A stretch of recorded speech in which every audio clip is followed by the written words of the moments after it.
Katakanlah cukup, tetapi tidak dalam keadaan sesungguhnya sekarang ini sudah aman. Kenapa? Karena pertama tadi ya kebijakan impor pangan tadi sudah dibuka atas desakan WTO ya, misalnya untuk kacang kedelai dan termasuk bawang putih akhirnya.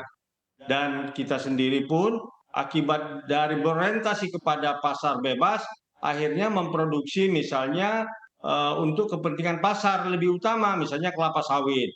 Ya, ini yang jumlahnya sampai 16 juta hektar menurut Kementerian Pertanian, bahkan menurut KPK dulu pernah 20 juta hektar.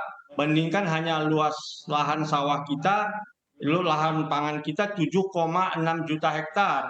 Jadi memang menurut kita ini perlu diperluas lagi ya lahan pertanian pangan kita ya yang untuk kebutuhan dalam negeri kita, dan tentunya ya distribusi lahan kepada petani karena petani kita sesungguhnya masih petani gurem.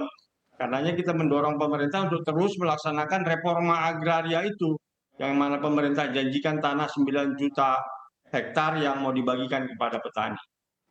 Baik, Pak, ini untuk dari tahap pertama begitu Pak yang akan dijadikan prioritas ini adalah beras, jagung dan juga kedelai.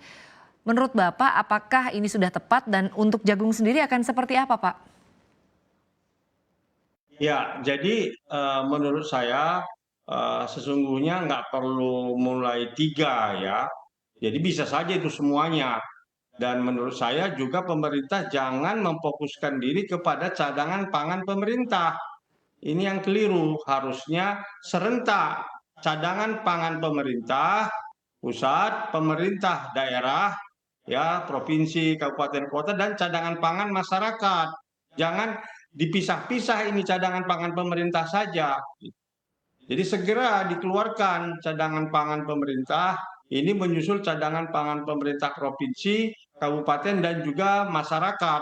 Karena kalau menyerahkan cadangan pangan ini hanya ke pemerintah, ini terlampau riskan, terkonsentrasi, dan tentunya negara juga tidak kuat untuk melakukannya. Karena sesungguhnya yang terbaik itu adalah cadangan pangan ini adalah ada di masyarakat. Gitu. Ya, karena kalau menyerahkan kepada pemerintah berapa persen dia hanya sanggup untuk menyiapkan cadangan pangan ini. Ini yang saya pikir satu kelirunya dalam rancangan Perpres ini. Harusnya dia satu kesatuan antara cadangan pangan pemerintah, pemerintah daerah, dan masyarakat. Baik, Pak Henry, tapi selama ini untuk pengelolaannya sendiri seperti apa Pak? Artinya jika nanti Perpres ini benar-benar dilakukan, apakah memang sudah benar-benar siap begitu Pak? Ya, saya khawatir dia terpecah saja. Tidak ada satu keterkaitan antara eh, perencanaan dan cadangan pangan nasional tadi ya antara pemerintah pusat, daerah, dan masyarakat. Ya, akhirnya ini yang akan membuat ya pertama pemerintah sendiri tidak sanggup mengurusnya ya, dan yang kedua akhirnya ya pemerintah daerah jalan sendiri dan juga masyarakat sendiri terpisah dari yang disiapkan oleh pemerintah.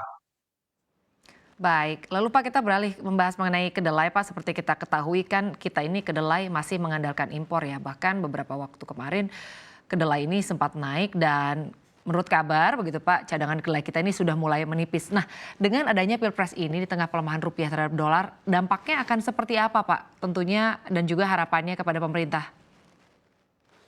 Pertama, pemerintah harus memperluas ya tanah untuk petani untuk menanam kacang kedelai ini. Jangan hanya mengandalkan di lahan yang 7,6 juta hektar ini, karena masyarakat kalau disuruh pilih ya kita petani akan memilih misalnya tanam padi ataupun jagung daripada kacang kedelai. Jadi memang harus ditambah lahannya untuk itu. Dan yang kedua kita harus kembangkan ini benih lokal kita, benih yang ada di Indonesia ini.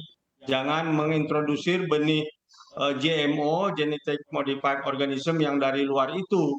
Itu karena ini soal GMO ini belum katakanlah aman sesungguhnya, karena negara-negara Eropa saja pun melarang mengkonsumsi kacang kedelai yang produk MO ini, begitu. Dan saya yakin ini bisa. Dan yang kedua, tentunya harga-harga sumber makanan yang lainnya juga supaya memang terjangkau seperti ikan ya dan lainnya supaya masyarakat kita terutama yang di pedesaan apalagi yang kurang mampu tidak mengkonsumsi jadi kedelai apa tempe dan tahu ya karena itu yang harganya murah tapi makanan lain juga bisa dijangkau gitu.